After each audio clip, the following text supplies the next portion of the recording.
1, 2, 3, come on.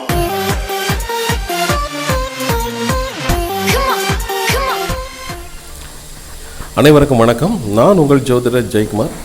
JK vlog mix channel சார்பாக அடிப்படை ஜோதிட வகுப்பு அப்படிங்கிற ஏற்கனவே நம்ம ஒரு வீடியோ போட்டிருக்கிறோம் நம்ம நேற்று.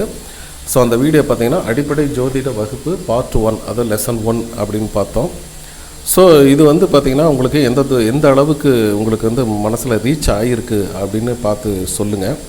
அதே போல் நேற்று என்னென்ன பார்த்தோன்னு பார்த்தீங்கன்னா 12 கட்டம் பார்த்தோம். 12 கட்டத்தில் இருக்கிற கிரக அது வீடு என்னென்ன வீடு அப்படின்னு பார்த்தீங்கன்னா 12 வீடு. மேஷம், ரிஷபம், மிதுனம், கடகம், சிம்மம், கன்னி, துலாம், விருச்சிகம், தனுசு, மகரம், கும்பம், மீனம். இதை பார்த்தோம். அடுத்தது அது என்னென்ன தன்மைகள், அதனுடைய தன்மைகள் என்ன அப்படின்னு பார்த்தோம். சரம், ஸ்திரம், உபயம் அப்படின்னு பார்த்தோம். சரராசி ஸ்பீடு, ஸ்திர ராசி ஒரு மெதுவாக, உபயராசி வந்து இரண்டும் கலந்து அப்படின்னு பார்த்தோம். அப்புறம் என்ன பார்த்தோம் அப்படின்னு பார்த்தீங்கன்னா அது என்ன தத்துவத்தில் இயங்குது அப்படின்னு பார்த்தோம். அதாவது மேஷம், ரிஷபம், மிதுனம் இதெல்லாம் பார்த்திங்கன்னா ஃபயர், லேண்ட், ஏர், வாட்டர். அதாவது மேஷம் வந்து நீர் தத்துவத்தில் வருது. ரிஷபம் அப்படின்னு பார்த்திங்கன்னா நிலத்தத்துவத்தில் வருது. மிதுனம் அப்படின்னு பார்த்திங்கன்னா அது என்ன காற்று தத்துவத்தில் வருது. சரிங்களா? ஃபயர், லேண்ட், ஏர், வாட்டர் அது நீர் தத்துவம் அப்படின்னு பார்த்திங்கன்னா ஏன்னா கடகராசி. மேஷராசி பார்த்திங்கன்னா நெருப்பு தத்துவம். முன்னாடி நீர் தத்துவம் சொன்னால் மேஷராசி பார்த்திங்கன்னா நெருப்பு, ஃபயர். சரிங்களா? ரிஷபம் நிலம், மிதுனம் பார்த்திங்கன்னா காற்று, கடகம் கடகம் பார்த்திங்கன்னா நீர் தத்துவம். சரிங்களா? இது அப்படியே நம்ம இப்போ பார்க்கலாம், போர்டை பார்க்கலாம். அது வந்து இப்போ இது வரைக்கும் உங்களுக்கு ரீகால் ஆகிருக்கு. அது ஒவ்வொரு பாவகம் பார்த்திங்கன்னா 30 டிகிரி அப்படிங்கிற கணக்கு, 360 டிகிரி. சூரியன் நீள்வட்ட பாதையில் சுற்றுது. அந்த நடுவில் வந்து நம்ம புதன் இருக்கிறாரு. ஃபஸ்ட்டு யார் இருக்கிறான்னு பார்த்தீங்கன்னா சூரியன் இருக்குது. சூரியன் பக்கத்தில் புதன் இருக்குது. புதன் பக்கத்தில் சுக்கிரன், அடுத்தது புதன், அடுத்தது நம்ம பூமி, அடுத்தது செவ்வாய். இப்படி இந்த மாதிரி கிரகங்கள்லாம் வரிசையாக வந்துட்டுருக்கு. அது உங்களுக்கு அடிப்படை சின்ன வயசில் நீங்கள் படிச்சிருப்பீங்க. அது ஒன்றும் இல்லை, அது ஒன்றும் பிரச்சனை இல்லை. இப்போ வந்து நம்ம ஈஸியாக பலன் எடுக்கிறது எப்படி, அதனுடைய தன்மைகளை தெரிஞ்சுக்கிட்டோன்னு வச்சுங்க. நீங்கள் வந்து நட்சத்திரங்களை சேர்க்காமையே நீங்கள் ஒவ்வொருடைய தன்மைகளை நீங்கள் சொல்லலாம். நட்சத்திரம் சேர்த்துனீங்கன்னா இன்னும் அதிகமாக அதனுடைய கேரக்டர் அப்படிங்கலாம் சொல்லலாம். இந்த 3 வீடியோ 4 வீடியோ பாருங்கள். பார்த்த பின்னாடியே நீங்கள் வந்து மேஷ ராசிக்காரர்கள் இப்படி தான் இருப்பாங்க, ரிஷப ராசிக்காரர்கள் இப்படி தான் இருப்பாங்க, கடக ராசிக்காரர் இந்த 12 ராசிக்காரங்களும் அவனுடைய குணங்கள் உங்களால் வரையறுக்க முடியும். சரிங்களா? அதுக்கெல்லாம் ஒன்று நான் உங்களுக்கு ப்ரிப்பேர் பண்ணுறேன். சரிங்களா? அடுத்ததாக பார்த்தீங்கன்னா இப்போ மேஷம், ரிஷபம், மிதுனம், கடகம், சிம்மம், கன்னி, துலாம், விருச்சிகம், தனுசு, மகரம், கும்பம், மீனம் எல்லாம் பார்த்தோம். நேற்று பார்த்ததுக்கு தத்துவங்கள்லாம் இப்போ வேறு தத்துவம் என்னன்னு பார்த்தீங்கன்னா அறம், பொருள், இன்பம், வீடு அப்படிங்கிற ஒரு கான்செப்டுங்க. அதை எடுத்துக்கணும். அதாவது அறம், இது அறத்திற்பால் நிற்கிறாங்க அப்படின்னு சொல்றது. அறம்னா வந்து மற்றவங்களுக்கு சேவை செய்கிறது, மற்றவங்களுக்கு உதவி செய்கிறது, அந்த மாதிரி ஒரு அமைப்பு. பொருள், ரிஷப ராசிக்காரர்கள் பார்த்தீங்கன்னா பொருள் சார்ந்த வகை. பொருள்னா நம்ம வந்து தனத்தை பணம் சம்பாதிக்கணும், வாழ்க்கை வசதிகளை பெருக்கிக்கணும் அப்படிங்கிற எண்ணம் உடையவங்க. பொருள் சார்ந்த விஷயங்கள் அப்படின்னு சொல்றது. மிதுனம் பார்த்தீங்கன்னா இன்பம் அப்படின்னு சொல்லுவோம். அறம், பொருள், இன்பம். மிதுனம் ராசிக்காரர்கள் பார்த்தீங்கன்னா நல்லா உழைக்கணும், நல்லா சம்பாதிக்கணும், சந்தோஷமா இருக்கணும், ஹாப்பியாக இருக்கணும், நம்ம சுற்றத்தாரும் நல்லா இருக்கணும் அப்படிங்கிறது. கடகம் ராசிக்காரர் பார்த்தீங்கன்னா வீடுன்னா உழைக்கிறோம், சம்பாதிக்கிறோம், சந்தோஷமா இருக்கிறோம். வீடு வந்து கடவுள், மோட்சம் அப்படின்னு சொல்றது. அது வந்து கடவுள் பக்தியோடு இருக்கணும் அப்படிங்கிற மாதிரி வீடு. ஸோ இதே தாங்க இந்த அறம், பொருள், இன்பம், வீடு இது வந்து எல்லா ராசிக்காரர்களுக்கும் ஒரு தன்மைகளை ஏற்படுத்துது. அதே போல இந்த மேஷத்துக்கு அறம் போட்டோமா, இந்த 4 இது போட்டோமா, அதே மாதிரி சிம்மத்துக்கும் அறம் தான். அறம் இது வந்து பொருள். துலாம் ராசிக்காரர்கள், அதாவது துலாம் ராசிக்காரர் பார்த்தீங்கன்னா இன்பம். இது வியாழன், அதாவது விருச்சிக ராசிக்காரர்கள் வீடு. ஓகேங்களா? அதே மாதிரி தான் இது அறம், பொருள், இன்பம், வீடு. இப்போ புரியுதுங்களா? காலபுருஷத்துக்கு கும்பம் ராசி பார்த்தீங்கன்னா 11ஆம் இடம் இல்லையா? 11ஆம் இடம் லாபம், நன்மைகள், சந்தோஷம், ஹாப்பினஸ். அதனால தான் இங்கே இன்பம் இங்கே கொடுத்துருக்குறோம். சரிங்களா? இப்போ அதை வந்து நீங்கள் நோட் பண்ணுவீங்க. மேஷம் ராசிக்கார அறம், ரிஷபம் பொருள், மிதுனம் இன்பம், கடகம் வீடு. வீடுன்னா அந்த இறைபக்தி. சிம்ம ராசிக்காரர்கள் அறம் அறம் சார்ந்து இருக்கிறாங்க அப்படின்னு சொல்லலாம். நீதிமானாக இருக்கிறாங்க, நீதிக்கு தாவமாக இருக்கிறாங்க அப்படின்னு சொல்கிறாங்க. அந்த வகையை சேர்ந்தவங்க அவங்க. அதே மாதிரி அது வந்து அந்த காலத்தில் பிரிச்சிருக்கிறாங்க. இந்த ராசிக்காரர்கள் இப்படி தான் இருக்கணும், அவங்க கேரக்டர் இப்படி தான் இருக்கும் அப்படின்ட்டு. கன்னி ராசிக்காரர்கள் பொருள் சார்ந்த விஷயங்கள்லாம் அதிகமாக ஈடுபாடு. துலாம் ராசிக்காரர்கள் பார்த்தீங்கன்னா பொருள், இன்பம், சந்தோஷம். விருச்சிக ராசிக்காரர்கள் பார்த்தீங்கன்னா வீடு, மோட்சம், இறைபக்தி, கடவுள் நம்பிக்கை. பெரும்பாலும் விருச்சிக ராசிக்காரர்கள் வந்து கடவுள் பக்தி அதிகமாக இருப்பாங்க. தனுசு ராசிகள் அறம், மரம், பொருள். கும்பம் இன்பம், மீன ராசிகள் வீடு. சரிங்களா? இது ஒரு கான்செப்டுங்க. சரிங்களா? அதை பற்றி சரம் ஸ்திரம் ஃபயர் பார்த்தோம், நெருப்பு ராசி, நீர் ராசி பார்த்தோம். இப்போ பார்த்தீங்கன்னா அதில் வந்து ஜலராசியெல்லாம் பார்க்க முடியாது. அதில் வந்து அறப்பொருள் இன்பம் வீடு அப்படின்னு நீங்கள் ஒரு கான்செப்ட் போயிட்டுருக்கு. சரிங்களா?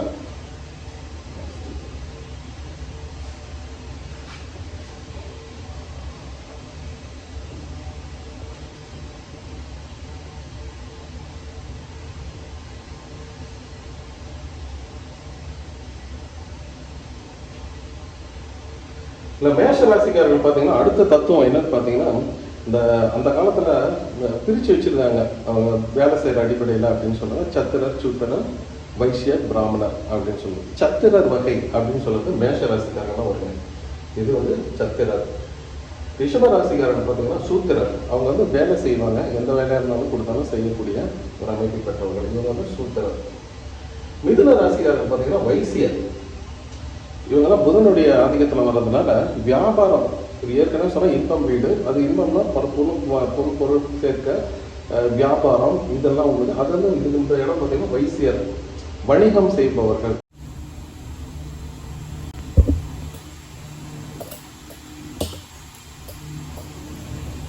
மேஷம் டு மீனம் வரைக்கும் பார்த்தீங்கன்னா மேஷ ராசி என்ன தத்துவம் அப்படின்னு பார்க்கும் பொழுது அறம்பொருள் இன்பம் வீடு அப்படிங்கிறது பார்த்தோம்.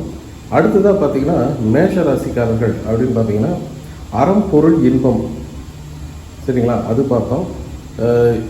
வீடு அது பார்த்தோம். இப்போ வந்து அவங்க என்ன வர்ணம் அப்படின்னு சொன்னாங்க. அந்த காலத்தில் பிரித்து வச்சிருக்கிற மாதிரி மேஷ ராசிக்காரர்கள் சத்திர வகை, ரிஷப ராசிக்காரர்கள் சூத்திரர் வகை, மிதுனம் ராசிக்காரர் வைசியர் வகை, கடகம் ராசிக்காரர்கள் வந்து பார்த்தீங்கன்னா பிராமணர் வகை. அதே மாதிரி தான் எல்லாத்துக்குமே.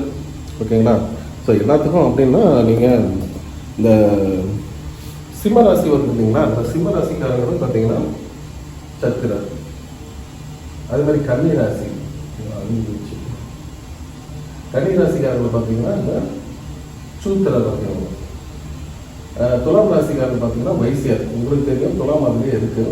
விருச்சிக ராசிகள் பார்த்தீங்கன்னா பிராமணர் வகை அப்படின்னு சொல்லுவாங்க. அதே மாதிரி தனுசு ராசிக்காரர்கள் பார்த்தீங்கன்னா சத்திரர், சூத்திரர். ஓகேங்களா? இது வந்து வைசியர், இது வந்து பிராமணர். ஓகேங்களா? ஸோ இதுதான் இதுல இருந்து நம்ம கற்றுக்க வேண்டிய விஷயம் என்னன்னு பார்த்தீங்கன்னா, மேஷ ராசிக்காரர்கள் அப்படின்னு பார்த்தீங்கன்னா மேஷ ராசிக்காரர்கள் எப்படி இருப்பாங்க? ஃபர்ஸ்ட் வந்து ஸ்பீடாக இருப்பாங்க. மேஷ ராசிக்கு மட்டும் சொல்கிறேன். சரிங்களா? அதே மாதிரி சிம்பிள் ஒன்று இருக்குங்க. ஓகேங்களா? இப்போ என்ன பார்த்தோம், மேஷ ராசிகளுடைய சிம்பிள் பார்த்தீங்கன்னா ஆட்டுக்குட்டி, ஆடு. இந்த நீங்கள் பார்த்தீங்கன்னா தெரியும், ஆடு வகை ஆடு போட்டிருப்பாங்க. மேஷத்துக்கு ஆடு போட்டிருப்பாங்க. ரிஷபத்துக்கு பார்த்தீங்கன்னா காளை. மிதுனத்துக்கு பார்த்தீங்கன்னா 2 பேர் இருப்பாங்க, ஆண் பெண் 2 உருவங்கள் இருக்கும். கடகம் ராசிக்காரர்களுக்கு நண்டு, சிம்ம ராசிக்காரர்களுக்கு பார்த்தீங்கன்னா சிங்கமே இருக்கும். கன்னி ராசிக்காரர்களுக்கு ஒரு இளம் பெண் கன்னி. அதுமாதிரி துலாம் ராசிக்காரர்களுக்கு தராசு, விருச்சிக ராசிக்காரர்களுக்கு தேள் இருக்கும். தனுசு ராசிக்காரர்களுக்கு வில், அம்பு. ஓகேங்களா? மகர ராசிக்காரர்களுக்கு பார்த்தீங்கன்னா இந்த குரக்கடைன்னு சொல்லுவாங்க. சரிங்களா? அந்த அமைப்பு. கும்பம் ராசிக்காரர்களுக்கு ஒரு ஆண்மகன் வந்து தரையில் ஒரு படத்தை வச்சுட்டு இருக்கிற மாதிரி இருக்கும். மீனம் ராசிக்காரர்களுக்கு பார்த்தீங்கன்னா மீன், இரட்டைத்தன்மை. அதாவது மிதுனம், தனுசு, கன்னி இதெல்லாம் பார்த்தீங்கன்னா டபுள் மைண்டடாக இருப்பாங்க. சரிங்களா? இந்த காரண ராசி எல்லாமே அப்படிதான். இந்த உபயராசி அப்படின்னு சொல்லக்கூடியது எல்லாமே பார்த்தீங்கன்னா டபுள் மைண்டட் அப்படின்னு சொல்லக்கூடியது. ஓகே, இதுலேருந்து நம்ம என்ன தெரிஞ்சுக்கிட்டோம் அப்படின்னு பார்த்தீங்கன்னா, மேஷ ராசிக்காரர்கள் அப்படின்னு ஒரு உதாரணத்துக்கு மேஷம்னு எடுத்துக்கலாங்க. இந்த மேஷ ராசிக்காரர்கள் எப்படி இருப்பாங்க அப்படின்னு பார்த்தீங்கன்னா, சர வகையை சேர்ந்தவங்க இல்லையா? அதனால் எப்படி இருப்பாங்க? சரன்னு இருப்பாங்க, ஸ்பீடாக இருப்பாங்க, ஃபயராக இருப்பாங்க. ஃபயர் ஒரு அந்த இடத்துல நெருக்கமாக இருப்பாங்க. ஒரு வேலையை ஒப்படைச்சாங்கன்னா அவங்களுக்கு அந்த வேலை செஞ்சு ஆகணும் அப்படின்னு நினச்சிக்கிட்டிங்கன்னா ஒரு ஸ்பீடாக எதை பற்றியும் கவலைப்பட மாட்டாங்க. கடந்து ஓடுவாங்க, உடையாடுவாங்க, ஃபயராக இருப்பாங்க, நெருப்பாக இருப்பாங்க. எள்ளுன்னா எண்ணெயாக நிற்கிறாங்க அப்படின்னு சொல்லுவாங்க இல்லைங்களா? அந்த மாதிரி வகை சேர்ந்தவங்கன்னா இந்த மேஷ ராசிக்காரங்க, இந்த சிம்ம ராசிக்காரங்க, இந்த இந்த தனுசு ஆமாம் இந்த ஃபயர்னு வருது எல்லாமே சரிங்களா. இந்த மேஷ ராசிகள் பார்த்தீங்கன்னா 1, 2, 3, 4 சிம்ம ராசிக்காரர்களுக்கும் அதே தான் சரிங்களா. அதே மாதிரி பார்த்தீங்கன்னா துலாம் ராசிக்காரர்கள், மகர ராசிக்காரர்கள் இவங்கெல்லாம் பார்த்தீங்கன்னா சர ராசி பிரிவை சேர்ந்தவங்க. ஆனால் ஒவ்வொரு ராசிக்கும் ஒவ்வொரு கேரக்டர் இருக்குங்க ஓகேங்களா.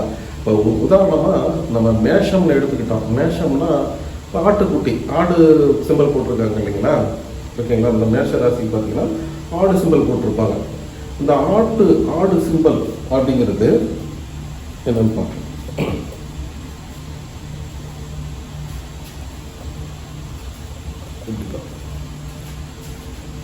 இந்த மேஷ ராசிக்காரர்கள் ஆடு போட்டிருப்பாங்க. அந்த சிம்பிளே பார்த்தீங்கன்னா ஆடு இருக்கும். இப்போ அதை வச்சு நம்ம வந்து மேஷ ராசிக்காரோட குணங்களை ட்ரை பண்ணலாம். எப்படி மேஷ ராசிக்காரர்கள் என்ன படித்தோம் நம்ம சரமாக இருப்பாங்க. சரம்னா ஸ்பீடாக இருப்பாங்க, நெருப்பு மாதிரி இருப்பாங்க. அதே மாதிரி பார்த்தீங்கன்னா மற்றவங்களுக்கு உதவும் குணம், வேலை செய்கிற குணம் இதெல்லாமே இருக்கும். அதே போல் பார்த்தீங்கன்னா இவங்க என்ன வகையை தேங்குவோம், சத்திரியர்கள் வகை அப்படின்னா வீரமாகவும் இருப்பாங்க அப்படின்னு நம்ம வந்து அந்த காலத்தில் வகுத்து கொடுத்த இலக்கணம் அதுதான் சரி. அதை வந்து நம்ம அப்ளை பண்ணலாம். இப்போ ஆட்டுக்குட்டியோட சேரும்போது ஆட்டுக்குட்டி என்ன பண்ணும், துருன்னு ஓடுங்க, அங்கேயும் இங்கேயும் ஓடும், நுனிப்புள் மேயும். நுனிப்புள் அப்படியே ஒரு பக்கம் இருக்கிற புல்லு ஃபுல்லாக சாப்பிடாது, இங்கே சாப்பிடும் அங்கே சாப்பிடும் அப்படி அப்படியே ஓடும் இல்லையா. அதனால் எல்லா விஷயங்களும் இவங்களுக்கு வந்து ஒரு அத்துப்படியாக இருக்கும் சரிங்களா. மேஷ ராசிக்காரர்கள் எல்லா விஷயங்களும் உங்களுக்கு அத்துப்படியாக இருக்கும். ஆனால் கொஞ்சம் அப்படியே டச் பண்ணி போவாங்க. அதே போல் ஆட்டுக்குட்டியை ஒரு மந்தையில் இருந்துச்சுன்னா என்ன பண்ணும், இணையாடுகளை தேடும் இல்லையா. அந்த மாதிரி இவங்களும் பார்த்தீங்கன்னா அப்புறம் உணர்ச்சிக்கு அடிமையானவர்கள் அப்படின்னு சொல்லலாம். குறிப்பாக அந்த மேஷ ராசிக்காரர்கள் எடுத்துக்கிட்டோன்னு வச்சுங்க, நம்மளோட அன்புக்காக லவ்வுக்காக எந்த அளவுக்கு போகிறாங்க அப்படின்னு அவங்களுக்கே தெரியாது. ரொம்ப அன்பாக இருப்பாங்க, ரொம்ப பாசமாக இருக்காங்க. தன்னுடைய நண்பர்கள் மேலே, ஒய்ஃப் மேலே, தன்னுடைய காதலி மேலே இவங்கெல்லாம் ரொம்ப பாசமாக, குழந்தைகள் மேலே பாசமாக இருப்பாங்க சரிங்களா. அது கிடைக்கணும் அப்படிங்கிறதுக்காக எந்த லெவலுக்கு வேணால் போவாங்க அப்படின்னு சொன்னாங்க. இது ஒரு உதாரணம், ஒரு 3 பாயிண்ட் வச்சு நம்ம சொன்ன விஷயத்தில் போட்டி நம்ம சொல்கிறோம் சரிங்களா. சரிங்க, அடுத்தது ரிஷபராசிக்காரர்கள். ரிஷபராசிக்காரர்கள் எப்படி இருப்பாங்க அப்படின்னா அவங்களுக்கு சிம்பிள் பார்த்தீங்கன்னா காளை மாடு. அது என்ன பண்ணணும்னு பார்த்தீங்கன்னா எவ்வளோ சுமைகள் வந்தாலும் சரிங்களா அதை வந்து தாங்கும் ஓகேங்களா. அது எடுத்துகிட்டு போய் தன்னுடைய உரிமையாளருக்கு நன்மைகளை கொடுக்கும், லாபத்தை கொடுக்கும், எந்த வேலை சொன்னாலும் கேட்கும் அப்படிங்கிற மாதிரி. ரிஷபம் உழைக்க பிறந்தவர்கள். ஆனால் அந்த அதிபதி யார், சுக்கிரன் இல்லையா. அந்த சுக்கிரன் வந்து ஆசை, நல்லா உழைக்கிறோமா, நல்லா சம்பாதிக்கிறோம், நல்லா ஜாலியாக இருக்கணும், ஹாப்பியாக இருக்கணும், சந்தோஷமாக குழந்தைங்களோட நல்லா, நம்ம குடும்பத்தோடு நல்லா இருக்கணும், நல்லா சாப்பிடணும் அப்படிங்கிற மாதிரி ஒரு வாழ்வதற்கு நல்லா ஜாலியாக சந்தோஷமாக இருக்கணும். நல்லா கடுமையாக உழைக்கிறோம்பா, நல்லா சம்பளம் வாங்குறேன், நல்லா சாப்பிட்றேன், குழந்தைங்களோட சந்தோஷமாக இருக்கிறேன். அந்த மாதிரி இந்த சந்தோஷம், வண்டி வாகனங்கள், இவங்க என்ன எந்த இத்தியாதி இருக்குது இல்லையா, அதெல்லாமே சேர்த்திக்கலாம். ரிஷபர்கள் கடினமாக உழைக்கக்கூடியவர்கள். எவ்வளோ பிரச்சனைகள் வந்து அந்த ஃபயர் சொன்னாங்கன்னா இந்த இடத்துல என்ன வருது, நிலம் வருது ஓகேங்களா. அந்த நிலம்ங்கிறது எவ்வளோ பிரச்சனைகள் வந்தாலும் சரிங்க, நான் வந்து தாங்குவேன். நிலம் போல் எல்லா பிரச்சனையும் மனசுலேயே போட்டு வச்சுப்பாங்க அப்படிங்கிற மாதிரி.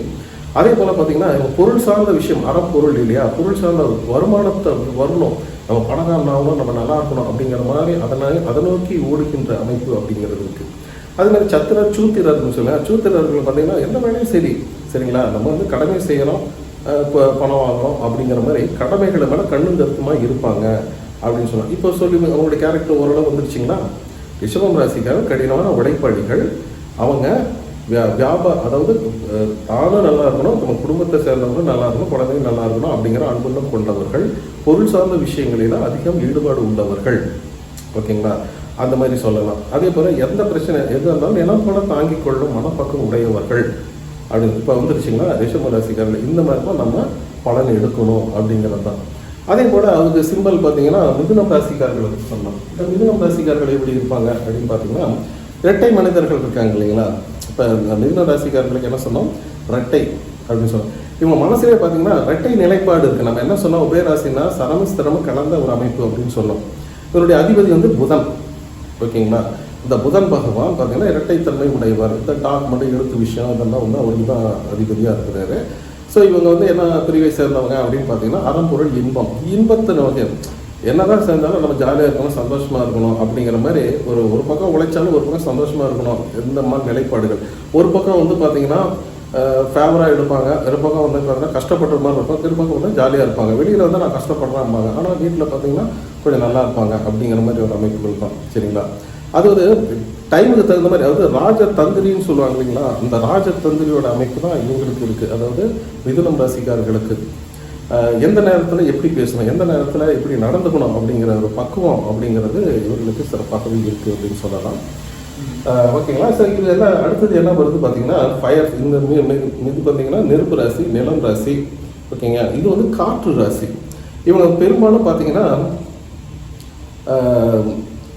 இந்த ஓட்டுநர்லாம் இருக்காங்க இல்லைங்களா, வாகனம் அப்படிங்கிற கற்ற வித்த கை கூட. புதன்னா பார்த்தீங்கன்னா ஒரு இடத்துல இருக்காது, அது வந்து சூரியனை வந்து சீக்கிரம் சுற்றுது அந்த கிரகம் அப்படிங்கிறது.